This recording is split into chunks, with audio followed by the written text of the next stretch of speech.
Sure, the longest a customer will ever have to wait is 15 seconds. So I worked in a fairly large store that wasn't very busy until 3 p.m. and only had 2 to 3 employees in the floor in the morning. We were getting complaints from customers that they'd have to wait a minute or two at the register before getting checked out. We were always filling stock in the aisles and weren't allowed to just stay at the register. Management decided that the longest any customer should have to wait was 15 seconds before starting checkout. As I always do when given tasks that contradict each other, I ask, hey, what gets priority? Getting our stock out or ensuring this checkout happens within 15 seconds? They confirmed that it was the customer service and that it was a top priority. Perfect. I had my cart of stock and I was in charge of the register. My cart was about 7 seconds of walking time away from where I could view the register. So I literally walked for 7 seconds. Checked. Walked back for 7 seconds. Which left me with a single second to do stock. Normally you can get a cart of stock out in about 30 minutes. My cart was still quite full after about 4 hours. Management came by and saw me walking back and forth, barely doing any work.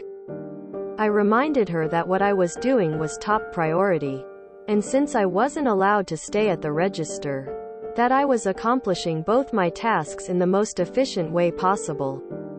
The next day the 15-second rule had been abolished. People these days, too lazy to clone yourself and be 2 places at once. Why are managers so bad at problem solving? Is my real question.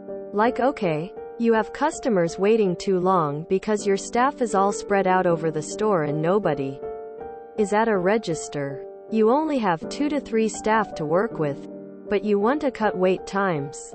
You could do it stupid like an ops story and just say, get back to the register faster. But it doesn't actually solve anything. So how about this? One person is on register watching duty. Their stock cart should be filled with items that are within view of the register only. If there's restocking, part of their job is to check the other restocking carts and collect the items on the end caps, shelves, whatever that have view to the register area. They're going to cover a much smaller chunk of the store, but will also do the bulk of checkouts, so it's all fair in the end. Maybe swap partway through each shift to give the register guardian a mental break. It's a little more work for the manager to get it organized. But then the problem is actually solved. Edit. I'm aware of bells. I find them an insulting way to call someone and would use them as a last resort if I was managing a team in this situation. Seem like they'd be terrible for morale. A 1-minute wait. Wow, that's quick. I work for a taxi company. Can you imagine the abuse I get telling customers it's a 20-30th minute wait?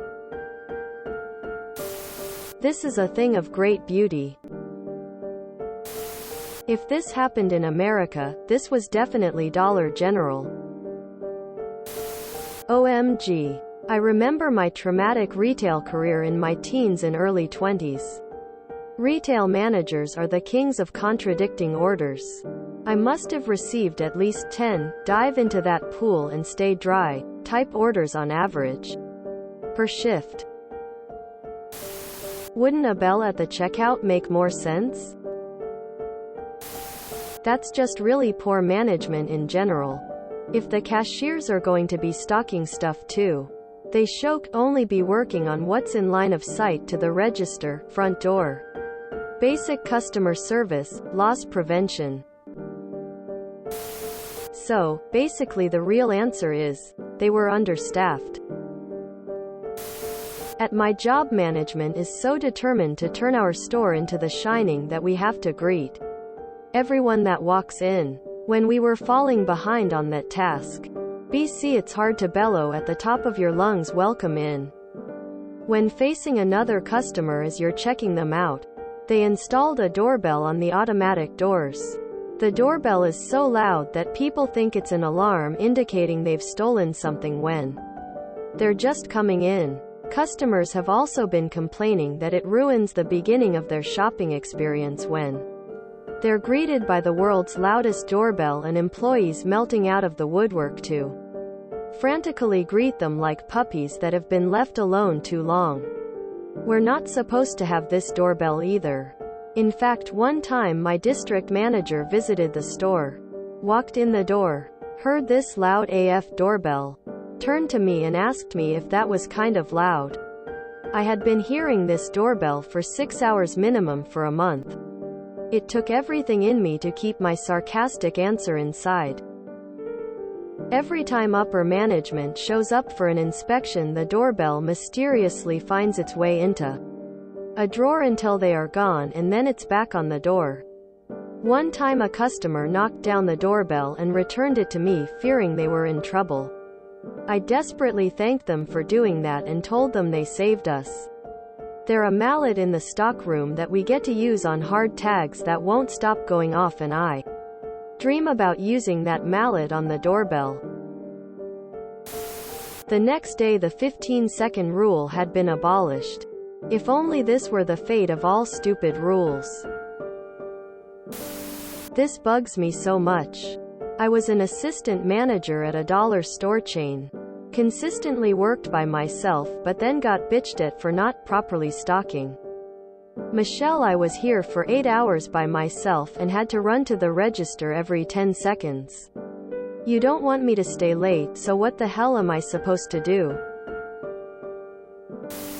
Who are these customers? Complaining about a 1-minute wait? Who does that? Who actually spends time and energy doing this? Your customers sound very entitled. This is the shit that happens when the people who don't do the work dictate how the work is done. For the people who do. Managers definitely at fault for implementing a policy without a change in process to ensure success. Instead of abolishing the 15-second rule, which should be a guideline, not an actual timed event, they just need to implement a system where there is one cashier always at the register and use the intercom if a line starts and it looks like the guideline won't be met.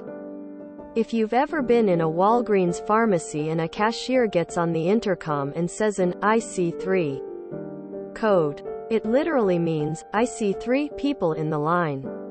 Assistance needed at checkout. While it's okay, I think, to have a 15 seconds rule as a goal, as long as managers aren't being dicks and jump on the register themselves if needed. You have to set your employees up for success and not make it some veiled threat, punishment kind of rule, or you get malicious compliance. You know, if you learn to hold the handle of a broom between the cheeks of your butt, you could have also swept the floor between walking back and forth. The fact you didn't learn is a failure on your part to support management initiative. For shame. I guess no one wants to work anymore. Better include the S to be sure. Lol. What's more annoying is that they didn't want to pay an extra $50 to have one more person on shift. I feel like the smarter solution to those complaints is just to have one person at the register at all times like any other store.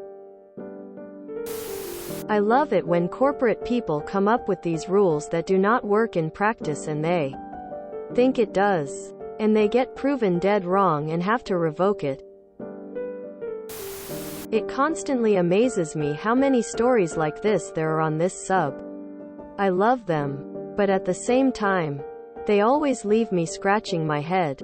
How is it that there are so many managers that are simply incapable of predicting even the most basic of consequences to their decisions? I'm pretty good at predicting consequences, but not world-class good. So does that mean I'm just way above average intelligence? Or does it mean I seriously overestimate what average is? Either version feels wrong to choose. But then there's all these dumb people in the stories. Hard to reconcile. If you enjoyed this video, please check out our playlists full of similar content. Epicaricast is like doom scrolling for your ears. Please like, share, and subscribe.